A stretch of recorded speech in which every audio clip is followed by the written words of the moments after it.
కాంగ్రెస్ లో ఆధిపత్య పోరు పంచాయతీలను కొలిక్కి తెచ్చే కసరత్తు కంటిన్యూ అవుతోంది. ఇవాళ పార్టీ క్రమశిక్షణ కమిటీ సమావేశం కాబోతోంది.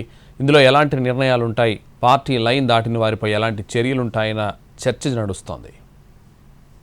తెలంగాణ కాంగ్రెస్ క్రమశిక్షణ కమిటీ ఇవాళ ఉదయం 11 గంటలకు సమావేశం కాబోతోంది. కమిటీ చైర్మన్ మల్లు రవి అధ్యక్షతన జరిగే సమావేశంలో పెండింగ్ లో ఉన్న ఫిర్యాదులు, వచ్చిన ఫిర్యాదులపై చర్చించనున్నారు. ప్రస్తుతం వరంగల్ జిల్లా పంచాయతీ పెండింగ్ లో ఉంది. కమిటీకి కొండా మురళి ఇప్పటికే వివరణ ఇచ్చారు. అయితే కొండా వ్యతిరేక శిబిరం మాత్రం చర్యలు తీసుకోవాలని పట్టుబడుతోంది.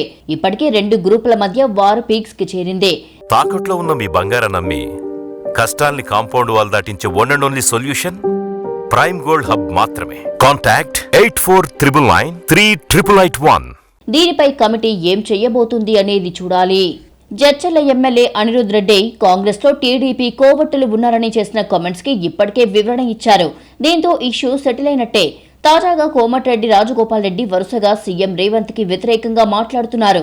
ట్వీట్లలో కూడా రేవంత్ వ్యాఖ్యలను తప్పుబట్టారు. తిట్లు తగ్గించుకుని చేసింది చెప్పుకోవాలి అంటూ కామెంట్స్ చేస్తున్నారు. ఇలా అన్నిటిపై కమిటీ సమావేశంలో చర్చించనుంది.